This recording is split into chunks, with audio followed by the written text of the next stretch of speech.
Well, hello there again. Welcome back for another video. It's so good to see you. I hope that you're getting tremendous value out of these videos.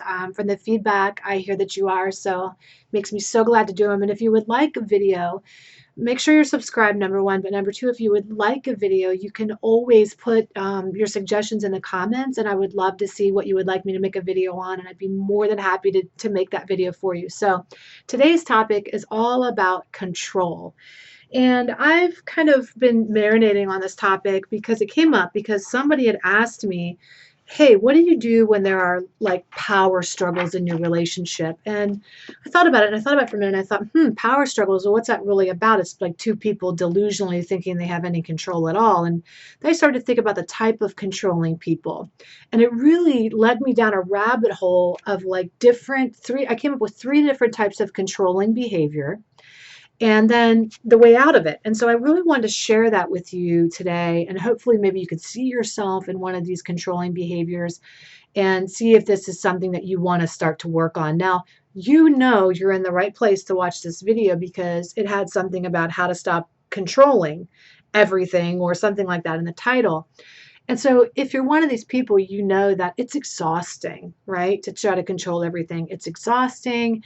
It leads to resentment of people not following what you think is supposed to be the way something should be done. It can also just be tiring, frustrating, maddening. You know, the list goes on and on. So without further ado, let's get to the three. I made some notes here.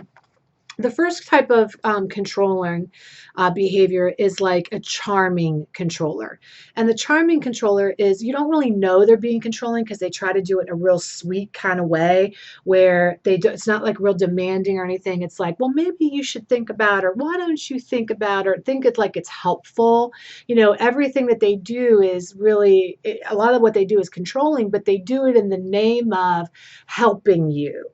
And the reality of the charming controller is, it might sound sweet, but really it's sour because it's really about them trying to help themselves feel more comfortable by getting you to do the thing that they want you to do instead. Well, sweetie, why don't you do it this way? Or have you thought about that? I picture like a Southern mother that's like really kind of up in your business. Well, honey, why don't you think about it this way? And have you really thought, do you really want to wear your hair that way? And why don't you think about doing your meals this way? And why don't you make that kind of thing?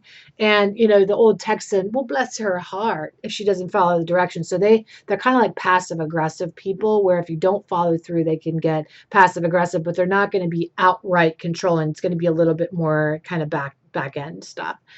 Another type of controller is a complaining controller. And this is a type of controller that feels like they have to control absolutely everything all the time and is resentful about it. Wants other people to be able to step up to the plate, but feels like anybody stepping up to the plate is going to be incapable of doing it the way that you would want to do it. My husband talks about this once when he had somebody else he knew in another relationship. The sister of this woman was complaining that she had to do everything all the time, take care of the kids, clean the house, never had any time to herself at all. And the husband, he was there, and the husband said, well, hey, can I offer to step in for you? And can I take some of these chores away or watch the kids or whatever? And she said, no. And he said, well, okay, then I'm going to go then. And after he left, she was like, can you believe that he left? And how dare him? And Doug was kind of like, I'm confused. He offered to sit with you and watch the kids so you could go. And she said, well, he doesn't know what he's doing. I can't leave the kids with him. That kind of a complaining controller like doesn't want to take on other responsibility, yet refuses to give it away to anybody. And that's really super frustrating because you're left thinking, you want to be able to do these things, but you can't. So you really feel like you have to control everything. Those are the first two types. But the last type is the type that I think if you're watching these videos with me, you probably fall into this category, which is the compulsive controller who actually does it out of the kindness of your heart and really believes that you have the best interest of everybody at heart. A compulsive controller is like a compelling compulsion to come up. You don't even, it's unconscious. You don't even realize you're doing it, but you're always wanting to kind of step in, rescue, prevent things from happening, help people. It's the shero mentality. It's let me save the day. I know that if I step in, I'm going to prevent bad things from happening. I know that if I can control the way everything goes down, that it'll prevent bad things from happening. And this kind of control is the worst to break because literally, like I said, it's unconscious. It's in your DNA. You probably grew up in a really dysfunctional place or a chaotic place where you were the one who had to always be in control all the time and you felt super, super responsible. So now, and you got rewarded for it back then, right?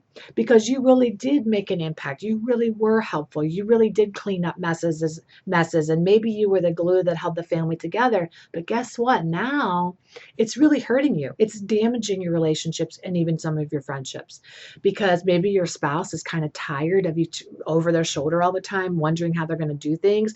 Maybe at work you're feeling hyper tense or I know hyper vigilant about what's going on all the time. Maybe you're taking on all the responsibility of other people when it's not even your job, but you feel like you need to juggle all the balls so that nobody gets left or something bad doesn't happen. And this kind of compulsive controlling behavior leads to complete and total overwhelm. It leaves you feeling depleted, ineffective, unappreciated, overwhelmed, overworked, undervalued, and it's really born out of a desire to help people. That's the most frustrating part. So what I'm going to ask you to do if you're a compulsive controller is to step back from the situation and start to look at things a little bit differently and say to yourself, not that you want to lose control, because that's not going to work for you. If I say, okay, what we're going to do is meditate our way into not controlling. So let's go. Namaste. Namaste out of your business. It's not going to work. Okay, you can namaste all day in one spot and get up and need to control how dinner is happening tonight. So that's not really the ticket. So let's try this instead. First, diagnose what kind of controller you are. Are you a complaining controller, a charming controller, or a compulsive controller? Next is after you diagnose, you want to get rid of the delusion. The delusion is that you actually have any control anyway. You and I both know you could cover over somebody and hover over somebody 5 ways till a Tuesday, and they still screw up. You didn't solve that problem. You didn't prevent it from happening. It still happened anyway. And now you're just doubly frustrated. I remember when I broke my delusion for the first time. I started working in treatment about 6 years ago. I was working at the treatment center, and my husband and I got word that somebody was thinking of relapsing. So we put our capes on, dun, da, da, da, compulsive control, fly to the rescue, right? I get with this particular client. I sit with them. My husband and I are doing like all these master NLP, neuro-linguistic programming, mind tricks, like Jedi Knights, zing, zing, fighting away the urge to relapse. And, we leave you there like high-fiving each other, like we rock, we're so awesome, we saved the day, da, da, da, da. And he relapsed anyway. So the next day I went into work, serious as all could be, and I looked at my, one of the people I really respect there, one of the therapists, she has her own private practice now. I looked at her and I said, wow, did you hear what happened? Is there anything I could have done differently? And she kind of giggled and looked at me and went, oh, honey, you don't have that much control. And it was the first time that I was able to step back and go, oh my God, you're right. Thank God that I don't, or else all that responsibility would weigh on me and weigh me down. I might have neck pain if I were you, thinking that I controlled the universe. I might have lower back pain or back pain, thinking that I have to carry the weight of the world on my shoulders. If that's you, you know what you're doing. You know that you're carrying that weight around. So get rid of the delusion, thinking that you have control. You can influence, but you can't control. And then the last thing to do would be, instead of trying not to control, you become what I call a conscious controller, which means that you put your energy and direction the only real place it can go, which is consciously controlling your reactions to people not doing things the way you think they should do. Not fixing how you articulate so they'll move in the direction you want them to move or do what you want them to do, but fixing focusing on your reactions to people not following, or focusing on your reaction to wanting to speak up but biting your tongue because you have no control over it instead. I remember just practicing this spiritual practice at Disney a couple weekends ago with my husband. I was always really wanting to control, what time are we eating, where are we going next, what are we doing? And I decided that I was going to let go and just enjoy my day and let it unfold. And I have to tell you, not being hyper vigilant about what's coming next or what we're doing or where we're going or when we're eating, just relaxing and carrying some nuts and fruits in my pockets in case I got a little hungry and not stressing out about what everybody else was feeling like. I had such a better time when I relaxed into it. So I want you to practice this today. Right after you watch this video, I want you to start practice conscious control.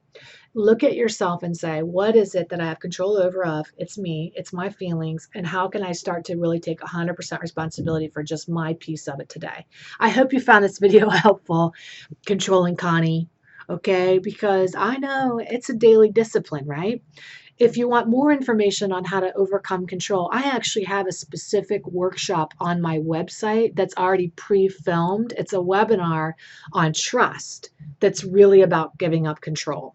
And you can find it at lovecoachheidi.com, I think /workshops. Or if you just go on the site, it should be there. I have a lot of workshops on there for you if you want. You can just go in there and purchase them. They're really cheap. I mean, it's a lot of value. They're not that much of an investment. You just go, you click, and you can watch it right then. You have instant access. So maybe you want to do that now. Anyway, I look forward to hearing from you. I love you. Take excellent care of yourself, and I'll see you in another video. Okay, bye.